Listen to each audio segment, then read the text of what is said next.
Analysis of doubly reinforced beam, analysis of doubly reinforced beam. ठीक है, हमने आपको बार बार बताया है कि ये जरूरी नहीं है कि अगर दोनों जोन में अपन ने रीइंफोर्समेंट रख दिया है तो वो डबली रीइंफोर्स बीम होगा। क्यों? क्योंकि हम लोगों ने बताया था कि अगर टेंशन जोन में रीइंफोर्समेंट है तो ठीक है, अगर कंप्रेशन जोन में रीइंफोर्समेंट तो हमें जज करना पड़ेगा कहीं वो हैंगिंग बार तो नहीं है। अगर वो बार जो कंप्रेशन जोन में आपने प्रोवाइड कर रखा अगर वो मोमेंट ले रहा होगा तभी हम लोग उसको बोलेंगे डबली रीइंफोर्स्ड बीम, अदरवाइज हम लोग क्या बोलेंगे? Singly reinforced beam. ये अपन ने क्राइटेरिया आपको बताया था।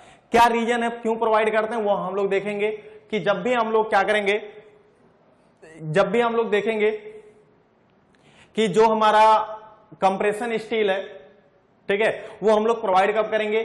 जब हम लोग देखेंगे कंडीशन में यहां पर ओरली डिस्कस कर दे रहा हूं, जब आपके पास साइज रेस्ट्रिक्टेड हो जाए, यानी बी और डी रेस्ट्रिक्ट कर दिया जाए कि इससे ज्यादा हमें डेप्थ ऑफ बीम नहीं है हमारे पास, इससे ज्यादा डेप्थ हमें चाहिए नहीं for the architectural point of view से। ठीक है, क्योंकि अगर जैसे आप डेप्थ ऑफ बीम ज्यादा करते जाओगे ना, आपको हाइट ऑफ स्ट्रक्चर बढ़ाते जाना पड़ेगा। ठीक है, हाइट ऑफ स्ट्रक्चर बढ़ाते जाओगे तो थोड़ी सी प्रॉब्लम आती है अनस्टेबिलिटी की, तो that is a different thing, तो हम लोग बाद में डिस्कस करेंगे उसको। ठीक है, तो सबसे पहली बात उसने बोल दिया अगर हमारे पास क्रॉस सेक्शन रेस्ट्रिक्टेड है, cross section in the sense B और डी की वैल्यू अगर हमारा रेस्ट्रिक्टेड दे कर दिया तो हमें डब्ल्यू डिजाइन करनी पड़ेगी। दूसरी बात, अगर उसने बेंडिंग मोमेंट जो अपन ने यहां पर कैलकुलेट कर रहे थे, हमने बोला था कि बेंडिंग मोमेंट की वैल्यू अगर ग्रेटर देन एमयू लिमिट हो जाए in case of the LSM, तब भी हम लोग डबली रीइंफोर्स्ड बीम डिजाइन करेंगे। तो पहला कंडीशन आपका bending moment is greater then MU limit, यानी लिमिटिंग मोमेंट से हमारी वैल्यू बेंडिंग मोमेंट की ज्यादा आ रही है। इसका मतलब कि आपकी वजह से मान लो ये बीम है, इस बीम की moment carrying capacity 100 kilo newton metre है और इस पे मैं 150 kilo newton metre load applied कर रहा हूं, उसकी वजह से मोमेंट आ रहा है, तो कभी भी इस बीम को सिंगली रीइंफोर्स्ड बीम डिजाइन नहीं करेंगे, because the moment due to external load, यानी bending moment due to external load is greater than the limiting moment capacity of the beam. तो इसके केस में हम लोग क्या करेंगे? डबली रीइंफोर्स प्रोवाइड करेंगे। दूसरा हमने क्या बोला? When the size of beam, when the size of beam is restricted,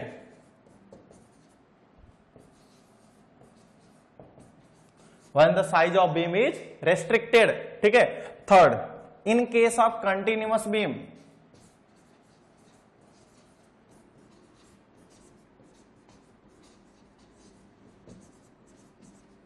अब कंटिन्यूअस बीम के बारे में क्यों अपन करते हैं वो हमने डब्ल्यूएसएम में डिस्कस कर रखा था कि कंटिन्यूअस बीम की वजह से जो सपोर्ट कंटिन्यूअस में होते हैं उनके केसेस में नेगेटिव हॉगिंग मोमेंट आता है, और उस हॉगिंग मोमेंट को रेजिस्ट करने के लिए हम लोग क्या करते हैं, टॉप जोन पे टेंशन जोन होता है, बॉटम पे कंप्रेशन होता है, तो टॉप जोन पे हम लोग रीइंफोर्समेंट, मेन रीइंफोर्समेंट प्रोवाइड करते हैं।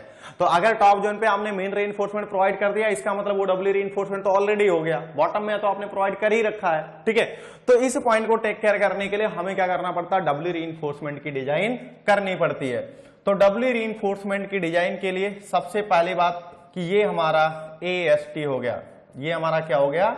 AST हो गया।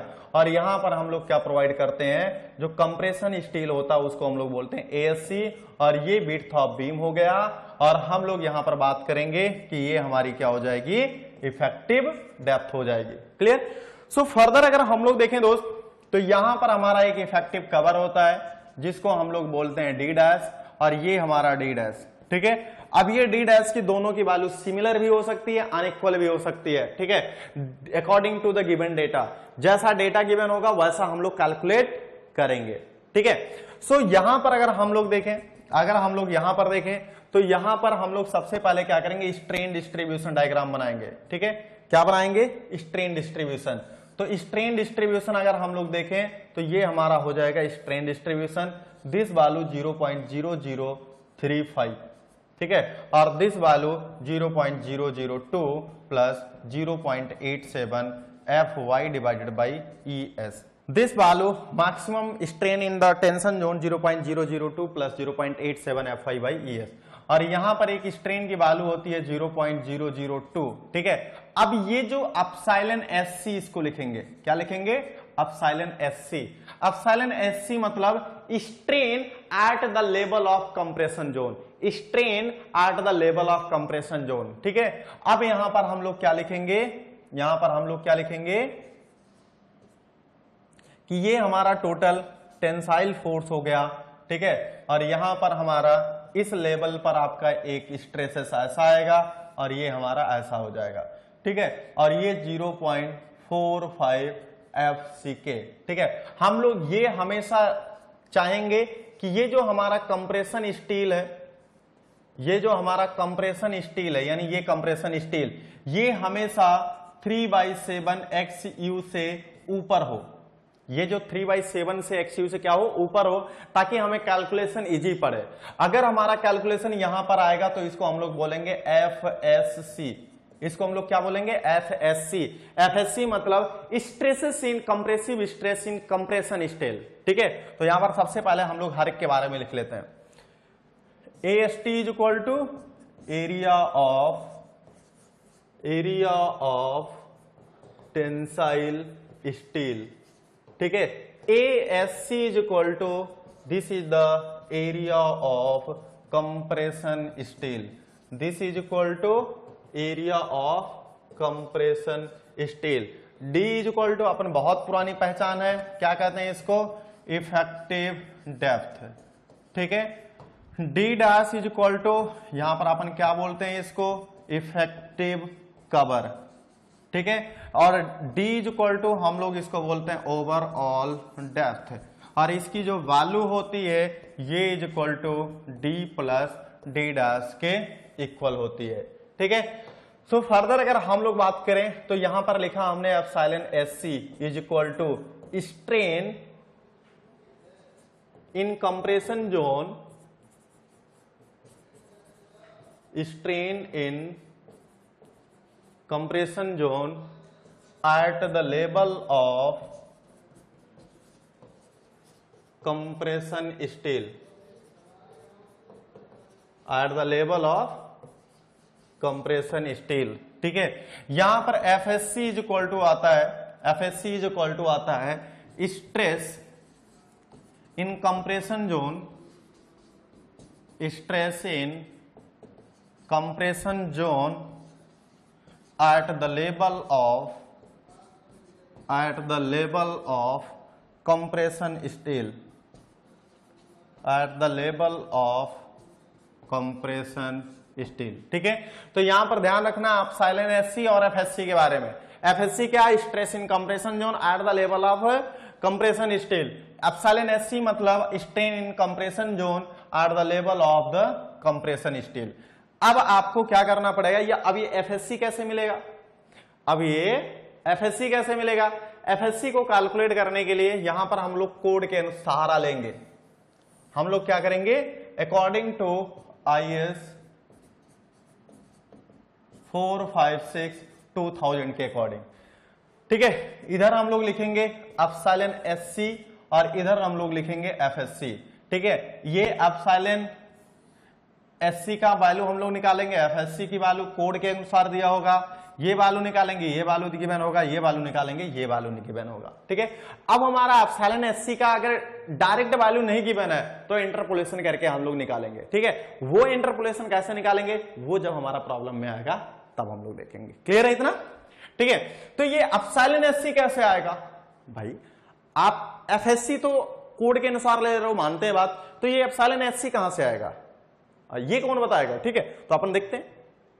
ठीक है, तो ये एप्सिलॉन SC अगर हम लोग निकालना चाहे ना दोस्तों, देखो this value is the D dash, तो यहां पर हम लोग क्या लगा लें, सिमिलर ट्राइंगल, कि this 0.0035 divided by this XU is equal to this epsilon SC divided by XU minus D dash, यानी ये वैल्यू आपकी आ जाएगी XU माइनस D डैश। ठीक है, तो यहां से फर्दर अगर हम लोग देखें, from similar triangle rule for epsilon SC, from similar triangle rule we find that 0.0035 divided by, यानी 0.0335 divided by x u is equal to epsilon S C minus x u minus D dash. ठीक है, तो यहां से हमारा क्या आ जाएगा, epsilon S सी की वैल्यू निकालें, और जैसे ही एप्सिलॉन एस सी की वैल्यू आएगी तुरंत हम लोग क्या कर लेंगे, वहां पर एफएससी की वैल्यू निकाल लेंगे। और वो एफएससी की वैल्यू कैसे आएगी, according to this codal provision. ठीक है, तो वहां पर हम लोग क्या करेंगे, कुछ ना कुछ वैल्यू मान लेंगे, ठीक है, कोड के अनुसार। ठीक है, कि अगर वैल्यू नहीं गिवन है तो आपको क्वेश्चन में इंफॉर्मेशन दिया होगा कि बेटा आप यहां से इसकी वैल्यू ऐसे उठाओ, अदरवाइज कोई ना कोई ट्रिक हम लोग जरूर ढूंढ लेंगे वहां पे। ठीक है, चल, तो ये तो था हमारा थोड़ा सा इंफॉर्मेटरी पॉइंट ऑफ व्यू कि डब्ल्यू रीइंफोर्समेंट बीम हम लोग कब पढ़ेंगे। तो एक बार फिर से रिपीट कर लेते हैं, जब bending moment greater than the MU limit, जब हमारे आपकी क्रॉस सेक्शन आपकी रेस्ट्रेंट हो जाए। दूसरा हमारी क्या हो जाए कि in case of the continuous beam, तो ये डब्ल्यू रीइंफोर्समेंट का फिगर है पूरा। ठीक है, अब यहां पर देखिए, अब यहां पर जब आप देखोगे तो एक कंप्रेसिव फोर्स यहां पर आ रहा था C1 और ये हमारी क्या आ रही थी, C2 आ रहा था। ठीक है, तो इसको भी कैलकुलेट कर लें C1 और C2। ठीक है, तो C1 इज इक्वल टू, यहां पर हम लोग लिख रहे हैं total compressive force, total compressive force in compression zone, in compression zone C is equal to C1 plus क्या हो जाएगा, C2। अब ये हमारे पास C1 की वैल्यू, C1 की वैल्यू हम लोग जानते हैं 0.36 मल्टीप्लाई बाई एफ सी के multiply by B into X U. इसमें हमें कोई प्रॉब्लम नहीं है, हमें प्रॉब्लम है, और this is equal to total compressive force, compressive force in compression zone,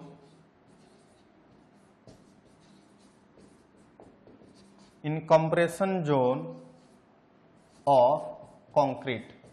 ठीक है, कंक्रीट का कंप्रेशन जोन में कितना आपने क्या ले रखा है, कंप्रेसिव फोर्स कंक्रीट का ले रखा है। ठीक है, तो C2 is equal to total compressive force,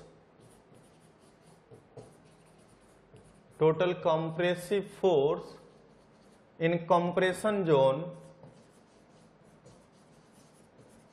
in compression zone of compression steel.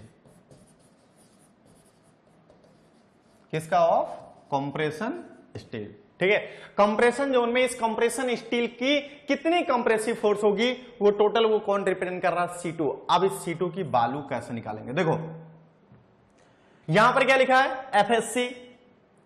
अभी हमने टोटल ब्लॉकिंग के लिए हमने इसको क्या मान रखा था, टोटल कंक्रीट मान रखा था, यानी हमने यहां पर स्टील नहीं माना, स्टील को हमने हटा दिया। लेकिन बाद में क्या करना दोस्त, इस स्टील को हमें क्या करना है, रखना है। अगर हम लोग स्टील को रखेंगे, अगर हम लोग स्टील को रखेंगे तो लिखेंगे इसके लेवल पे जो कंप्रेसिव स्ट्रेस आया कंप्रेशन स्टील में, उसको लिखेंगे एफएससी। अब या तो दोस्त वहां पर कंक्रीट हो सकता है या तो वो स्टील हो सकता है। हमने रखा क्या, स्टील रखा, यानी कंक्रीट के एरिया को क्या करना पड़ेगा, हटाना पड़ेगा। तो यहां पर लिख क्या रहे हैं, स्ट्रेस लिख रहे हैं, तो उसके लेवल पे जो हमारा स्ट्रेस आएगा 0.45 FCK, ये हम लोग हटा देंगे इसको। ठीक है, अब देखो, अब यहां पर ऐसा क्यों सर आपने 0.45 FCK ही क्यों रखा, हम लोग मानते हैं कि आपने लिखा FSC माइनस 0.45 FCK। ऐसा भी तो हो सकता है, ऐसा भी तो हो सकता है यार कि ये जो FSC आया है, ये जो FSC आया वो यहां पर आ जाए, you will have to remind it. ऐसा भी तो हो सकता है कि FSC यहां पर आए, तो फिर कैसे 0.45 FCK आप लिखोगे। तो मैं बोलूंगा बेटा हमने क्या बोला कि ये एप्सिलॉन SC आपका 3/7 XU से नीचे नहीं आना चाहिए, इसके ऊपर ही आना चाहिए। अगर इसके ऊपर रखोगे तो इसका मतलब कि हमारा जो कैलकुलेशन होगा वो इजी हो जाएगा।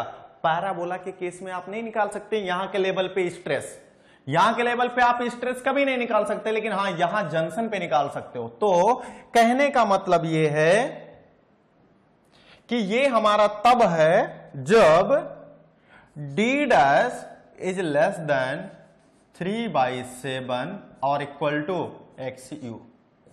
इसका मतलब हमारा जो है इट मीन्स, इसी का आगे मैं लिख रहा हूं, it means the compression steel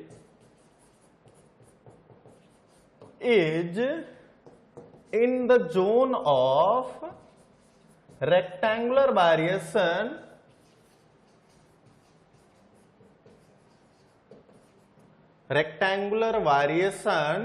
of compressive stress। इसका मतलब जो हमने स्टील प्रोवाइड किया है वो हमारा कंप्रेशन जोन में है, लेकिन जो रेक्टेंगुलर वेरिएशन ऑफ स्ट्रेसेस था हमारा, उसी में आपका क्या आ रहा है, ये आपका स्टील रखा हुआ है। तो उसके लेवल पे हम लोग क्या कर सकते हैं, स्ट्रेसेस को माइनस कर सकते हैं। इसका मतलब एफएससी की वैल्यू हमारे पास आ गई, 0.45 एफसी के माइनस किया और मल्टीप्लाई बाई हम लोग कर लिए किससे, एएससी से। एएससी मतलब area of steel of concrete. ठीक है, WSM में क्या करते थे, 1.5 m - 1 इंटू एफ सिग्मा या सी डैश करते थे। ठीक है, वहां पर भी तो माइनस किया था हमने। ठीक है, तो माइनस इसलिए किया, या तो यहां पर कंक्रीट होगा या तो यहां पर स्टील होगा, लेकिन सबसे पहले हमने सारे को कंक्रीट मान के किया है, तो यहां पर हमने माइनस कर दिया इसको, तो माइनस का मतलब कंक्रीट को हमने हटा करके वहां पर क्या कर दिया, स्टील रख दिया।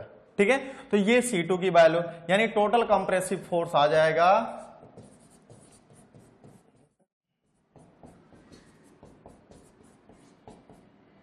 प्लस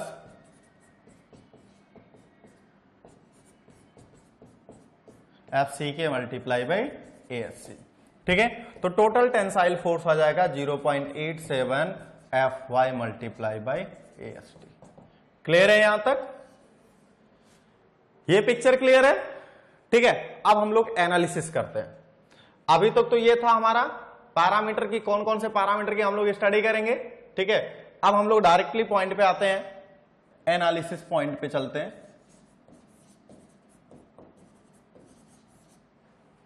ये हमारा है एनालिसिस पॉइंट। ठीक है, तो कौन कौन सा डेटा हम लोग पहले लेके चलेंगे, तो सबसे पहले डेटा हम लोग लेके चलेंगे एक्स यू लिमिट। ठीक है, वही same parameter X U limit is equal to K into D, और LSM की बात कर रहे हैं तो k is equal to 700 divided by 1100 plus 0.87 FY। ठीक है, और इस k की वैल्यू निकालने के लिए हम लोग टेबल एक प्रकार लिख सकते हैं, इधर k की वैल्यू और इधर x U limit divided by क्या लिखेंगे, d, और ये इधर लिखेंगे हम लोग ग्रेड ऑफ स्टील।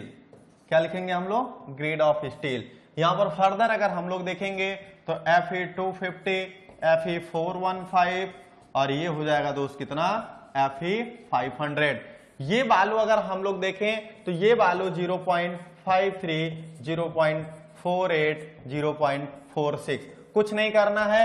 ये डेटा है आपका किसका दोस्त, LSM का। अगर WSM की बात करें तो K is equal to 93.33 divided by 93.33 plus sigma ST। ये किसमें है आपका, WSM में। दोस्त बस मैं आपको दोनों डेटा इसलिए लिख रहा हूं कि कंफ्यूजन मत हो दोनों में याद करने में। ठीक है, अब यहां से एक्स लिमिट आपको आ जाएगी। हम लोग दूसरा पॉइंट कैलकुलेट करेंगे XU को। ठीक है, क्या करेंगे, XU को। XU कैलकुलेट करने के लिए हम लोग क्या करेंगे, total C is equal to total T। यानी यहां पर अगर हम लोग बात करेंगे तो यहां पर आपका ये टोटल टेंसाइल फोर्स, और यहां पर आपका FSC, ठीक है, और यहां पर आपका 0.45 FCK। ठीक है, तो यानी यहां पर आपका ये C1 आएगा, यहां पर ये आपका C2 आएगा। तो यहां पर हम लोग लिखेंगे C1 plus C2 is equal to total tensile force. C1 की वैल्यू कैसे लिखेंगे, 0.36 multiply by FCK multiply by B into XU plus FSC minus 0.45 FCK multiply by ASC। ठीक है, ये क्या हो गया, total compressive force 0.87 FY multiply by AST। ठीक है, यहां से आपकी वैल्यू किसकी आ जाएगी, XU की। यहां पर वैल्यू किसकी आएगी? XU की वैल्यू आएगी। और जैसे ही अपन के पास XU की वैल्यू आएगी तुरंत हम लोग क्या करेंगे? थर्ड लिखेंगे क्लासिफिकेशन ऑफ सेक्शन। यहां पर हम लोग लिखेंगे क्लासिफिकेशन ऑफ सेक्शन। ठीक है, क्या लिखेंगे दोस्त? Classification of section. जैसे ही हमारा क्लासिफिकेशन सेक्शन आएगा हम लोग जानते हैं XU is less than XU limit. ठीक है, तो इसको बोलेंगे अंडर रीइंफोर्स्ड सेक्शन।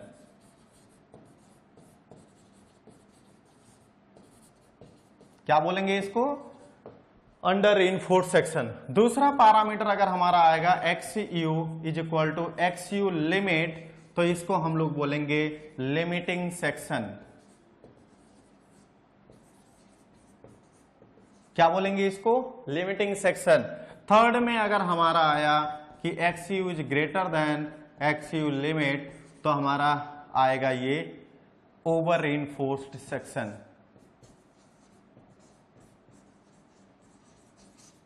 ये क्या आएगा हमारा? Over reinforced section. ठीक है, तो यानी ये वैल्यू हमारी आ जाएगी। ठीक है, इसके बारे में हम लोग बहुत अच्छे तरीके से जानते हैं। ठीक है, अब हम लोग का नेक्स्ट पैरामीटर होगा कैलकुलेशन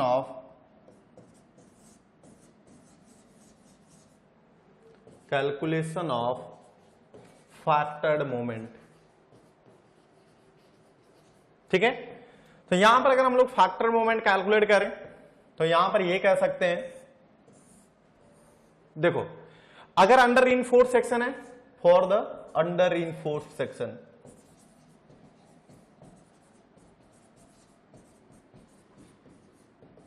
तो देखो कंप्रेशन जोन में अगर हम लोग बात करें तो ये हमारा स्ट्रेस डायग्राम है। ऐसे डायरेक्टली टाइम बचाने के लिए अपन एक ही डायग्राम बना रहे हैं, ध्यान रखना, और ओरिजिनल फिगर तो वही है। तो ये आपका T हो गया। यहां पर अगर हम लोग बात करें C1 हो जाएगा, और यहां पर जो FSC आया था इसके लेवल पे हमारा क्या आ जाएगा? ये C2 हो जाएगा। फर्दर अगर हम लोग देखें यहां पर तो ये वैल्यू हो जाएगी 0.45 FCK। ठीक है, तो ये डिस्टेंस है आपकी D डैश और ये डिस्टेंस है आपकी 0.42 XU, और ये डिस्टेंस की अगर हम लोग बात करें तो ये डिस्टेंस है आपका XU। ठीक है, तो ये C1 की वैल्यू अगर हम लोग देखें दोस्त तो इसको हम लोग लिखेंगे लेबर आर्म 1। क्या लिखेंगे? Labour arm 1। और इसकी वैल्यू अगर हम लोग बात करें तो ये हो जाएगा हमारा क्या? लेबर आर्म 2। ठीक है, तो C1 की वैल्यू अपन ने देख लिया, C2 की वैल्यू देख लिया। अब हम लोग के पास बचा है क्या? लेबर आर्म 1। तो लेबर आर्म 1 इज इक्वल टू हो जाएगा, देखो D माइनस 0.42 XU। लेबर आर्म 1 इज इक्वल टू हो जाएगा, देखो ये वैल्यू यहां से लेकर के यहां तक अपन के पास कितना है? D। ये डिस्टेंस 0.42 XU, तो ये डिस्टेंस कितना हो जाएगा? D minus 0.42 XU। लेबर आर्म 2 इज इक्वल टू हो जाएगा, यहां से हो जाएगा D माइनस D डैश। ये कितना हो जाएगा? D minus D dash. देखो ये डिस्टेंस D, और हमें कहां चाहिए? यहां से यहां तक का डिस्टेंस चाहिए, यहां से यहां तक का, और ये डिस्टेंस अपन को पता है कितना D डैश, तो ये हो जाएगा D minus D dash. So further अगर हम लोग देखें दोस्त, ultimate moment is equal to, तो यहां पर हो जाएगा C1 multiply by LA1 plus C2 multiply by LA2। ठीक है, तो ये तो आपका पहला मेथड हो गया। दोनों जगह पर वैल्यू रख लेते हैं एक बार फिर से, ताकि आपको रिपीट हो जाए, याद करने की जरूरत ना पड़े, प्रैक्टिस इतना हो जाए। 0.36 FCK multiply by B into XU multiply by D minus 0.42 XU। ये किसका हो गया? ये कंक्रीट का हो गया। ठीक है, प्लस C2 की value FSC minus 0.45 FCK multiply by कितना हो जाएगा? ASC multiply by D minus D dash. ये किसका मूवमेंट हो गया? कंप्रेशन स्टील का हो गया। ठीक है, तो ध्यान रखना कंक्रीट का कितना हो रहा है और कंप्रेशन स्टील का कितना हो रहा है। दूसरा मेथड, या इसी को हम लोग और करके और लिख सकते हैं, और ठीक है, total C is equal to C1 plus C2। ठीक है, कंबाइन लेबर आर्म निकाल लो, C1 मल्टीप्लाई बाई लेबर arm 1 plus C2 multiply by लेबर arm 2 divided by C1 plus C2। वही सेम फॉर्म, ये आपका C1 था, दूसरा आपका C2 था, तो यहां पर आपने क्या कर लिया, एक कंबाइन निकाल लिया, और यहां पर आपने क्या कर लिया, एक टेंसाइल निकाल लिया, और इन दोनों के बीच का लीवर आर्म निकाल लिया। ठीक है, तो यहां पर ये डिस्टेंस आपकी थी लीवर आर्म 1। ठीक है, और फर्दर अगर हम लोग देखें, यहां पर फर्दर अगर हम लोग देखें तो ये वाल्यू थी आपकी लीवर आर्म 2। ठीक है, तो यहां से आपकी लीवर आर्म निकल जाएगा C1 into LA1 plus C2 into LA2 divided by C1 plus C2। So further अगर हम लोग यहां पर देखेंगे तो कंबाइन लीवर आर्म आ गया, तो यानी हम लोग लिखेंगे LMU मतलब factored moment is equal to C multiply by lever arm. ठीक है, this is for the compression side, C multiply by lever arm, और MU is equal to T multiply by क्या हो जाएगा, लीवर आर्म। ये कौन से साइड से, टेंशन साइड से, तो ये आपका कौन से साइड से, टेंशन साइड, और ये साइड आपका कौन सा, कंप्रेशन साइड। क्लियर है इतना? तो ये कंप्रेशन जोन और टेंशन जोन से प्रॉपरली क्लियर हो गया। ठीक है, तो ये कंप्रेशन साइड और टेंशन साइड दोनों साइड से अपन के पास क्लियर हो गया डेटा। ठीक है, सो अंडर रीइंफोर्समेंट के लिए अपन का इतना हो गया। अब हम लोग दूसरा केस देखते हैं फॉर द बैलेंस सेक्शन, दूसरा for the limiting section. Limiting section के लिए हमें क्या निकालना है, फैक्टर्ड मोमेंट निकालना है। यहां पर हम लोग लिखेंगे MU limit is equal to C1 multiply by lever arm, वही case, plus C2 multiply by lever arm 2। बस आपको क्या करना है, यहां पर XU is equal to XU limit रख देना है। ठीक है, XU इज इक्वल टू क्या रख देना है, XU लिमिट रख देना है। एक बार डेटा मैं लिख दे रहा हूं, 0.36 FCK multiply by B into XU limit. ठीक है, तो ये C1 की वैल्यू हो गई, C2 की वैल्यू हो जाएगी, यहां पर कोई फर्क नहीं पड़ेगा, 0.45 इंटू FCK मल्टीप्लाई बाई कितना हो जाएगा, ASC। ठीक है, फर्क कहां पड़ेगा, वो हमारा हो जाएगा lever arm 1 D minus 0.42 XU limit. ठीक है, आपकी लीवर आर्म 2 में कोई फर्क नहीं पड़ेगा, D माइनस D डैश। ठीक है, तो ये आपकी हो जाएगी लीवर आर्म। अगर आप सिमिलर ऐसा निकालना चाहते हो तो combine lever arm C1 multiply by lever arm 1, और तो कुछ नहीं करना है, यहां पर जो C2 multiply by lever arm 2 divided by हम लोग करेंगे क्या, C1 प्लस C2। ठीक है, तो यहां पर कोई दिक्कत नहीं है, डायरेक्ट डेटा आप लिखो। आप क्या करो, डायरेक्ट डेटा लिखो। C1 C2 के बारे में जानते हैं, LA1 LA2 के बारे में अपन जानते हैं, लीवर आर्म 1 और लीवर आर्म 2। अब हम लोग के पास आता over reinforced section. Third case आपका आता है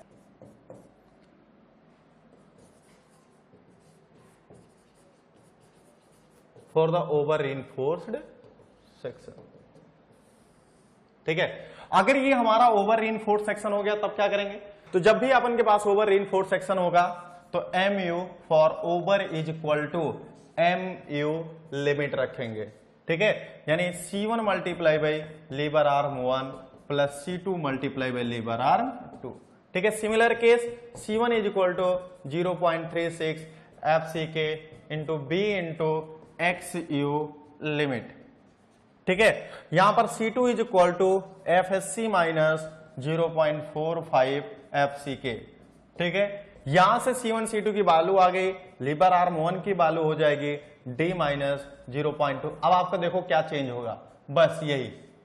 ठीक है, और यहां पर lever arm 2 is equal to हो जाएगा D माइनस D, इसमें कोई चेंज होगा ही नहीं। ठीक है, तो ओवर रीइंफोर्स्ड सेक्शन के लिए कोई प्रोविजन नहीं देता IS कोड, जितना आपकी लिमिटिंग मोमेंट की वैल्यू होती है वही आपका ओवर रीइंफोर्स्ड सेक्शन के केस में आपका मोमेंट हो जाता है। क्लियर है इतना? ठीक है, तो ये हमारा यहां तक डबली रीइंफोर्स्ड बीम का टॉपिक कंप्लीट हुआ।